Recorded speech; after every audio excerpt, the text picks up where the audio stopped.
नमस्कार महाराष्ट्र. स्वागत आहे तुमचं आमच्या या चॅनलवरती. मी वैभव धनाडे तुमचं स्वागत करतो. तर आज आपण पाहणार आहोत की महाराष्ट्र सरकारचं जे अधिवेशन होतं ते नागपुरात का होतं किंवा नागपुरात अधिवेशन होण्याची कारणं काय. महाराष्ट्राची राजधानी जरी मुंबई असली तरी पण एक अधिवेशन नागपुरात होतं का होतं याचं कारण आपण जाणून घेणार आहोत. महाराष्ट्र सरकार नुकतंच स्थापन झालेलं आहे आणि सरकारमध्ये अधिवेशन हा महत्त्वाचा पिरियड असतो ज्याच्यामध्ये वेगवेगळ्या क्षेत्रातले आमदार स्वतःच्या मतदारसंघातले प्रश्न मांडत असतात, तिथल्या समस्या मांडत असतात, त्याच्यातून नवीन विधेयकं मांडली जातात आणि त्याचा परिणाम आपल्या ह्या सामान्यांवरती होत असतो. तर हे अधिवेशन नागपूरमध्ये होण्याची कारणं काय आहे महत्त्वाचा करार की राजधानी मुंबई असून त्याचं हे एक अधिवेशन नागपुरामध्ये होतं तेच आपण पाहण्याचा प्रयत्न करणार आहोत आजच्या व्हिडिओतून. तर त्यासाठी हा आपला व्हिडिओ शेवटपर्यंत पहा. आपल्या चॅनलवरती नवीन असाल तर चॅनल लाईक करा, सबस्क्राईब करा आणि बाजूची बेल आयकॉन ही दाबा. चला सुरुवात करूया आजच्या व्हिडिओला. नागपूर ही महाराष्ट्राची उपराजधानीचा दर्जा दिलेला गेलेला आहे. महाराष्ट्र 1960 मध्ये स्थापन झाल्यानंतर महाराष्ट्र स्थापनेपूर्वी नागपूर ही मध्य प्रदेशची काय होती, राजधानी होती. तसेच त्या सध्या विदर्भातलं अत्यंत महत्त्वाचं ठिकाण आहे, देशातलं मध्यवर्ती ठिकाण आहे, मध्य पॉईंट हा नागपूर आहे. तसं नागपूरला विशेष महत्त्व आहे. परंतु ज्या वेळेला महाराष्ट्राची स्थापना झाली किंवा महाराष्ट्र स्थापनेच्या पूर्वी ज्यावेळेला भाषावार प्रांतरचना होत होती तेव्हा मराठी भाषिक हा वेगवेगळ्या प्रदेशात विखुरला गेला होता. म्हणजे नागपुरात म्हणजेच मध्य प्रदेशमध्ये अर्धा, काही हैदराबाद संस्थानामध्ये, मराठवाड्यामध्ये, काही गुजरात, असा एकसंध मराठी प्रदेश तयार व्हावा यासाठी प्रयत्न चालू होते आणि त्यासाठी विदर्भासहित महाविदर्भासहित एक संयुक्त महाराष्ट्र निर्माण व्हावा यासाठी प्रयत्न वेगवेगळे नेते मंडळी करत होते.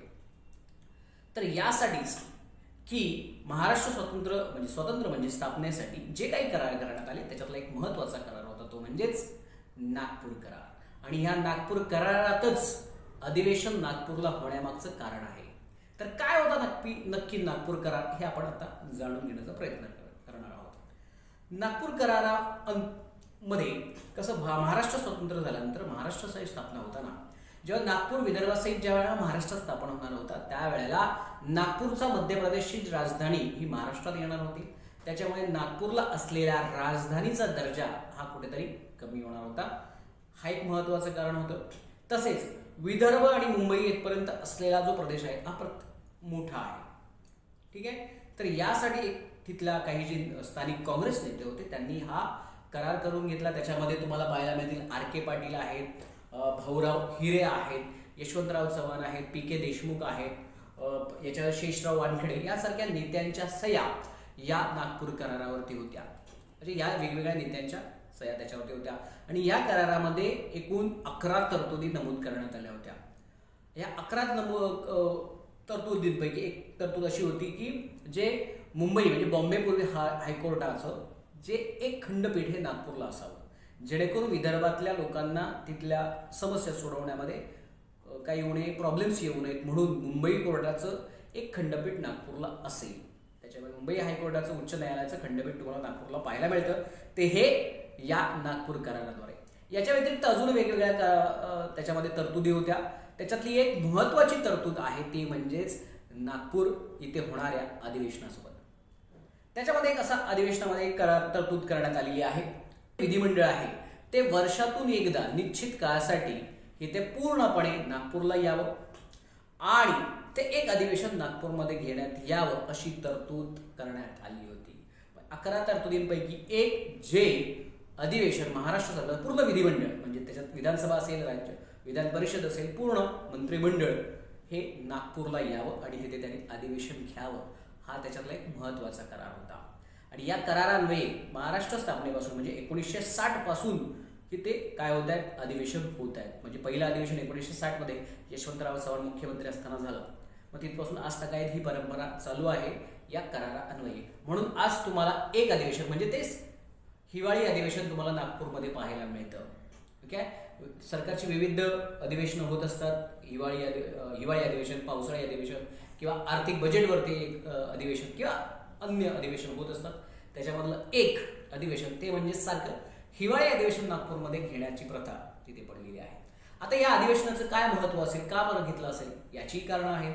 कारण की विदर्भ तसा मागास भाग आहे, तिथे मोठ्या प्रमाणात खनिज संपत्ती आहे असून देखील तिथला विकास, उद्योगधंदे तेवढ्याशा प्रमाणात विकसित झाले नाहीत. याची मुख्य कारणं तुम्हाला माहिती आहे. तर हा कुठेतरी विदर्भाचा विकास व्हावा, विदर्भाबद्दल विविध वेगळं धोरणं तिथे निर्माण व्हावीत आणि त्याची घोषणा व्हावी, त्याचं विधेयक निर्माण व्हावं आणि त्याची अंमलबजावणी व्हावी, हा एक मुख्य कारण आहे नागपूरमध्ये हिवाळी अधिवेशन घ्यायचा. आता ते किती होतं काय होतं हे तुम्हाला माहिती आहे की ही अधिवेशनं फक्त नावापुरती घेतली जातात. ठीक आहे, हे तुम्ही डिसाईड करा.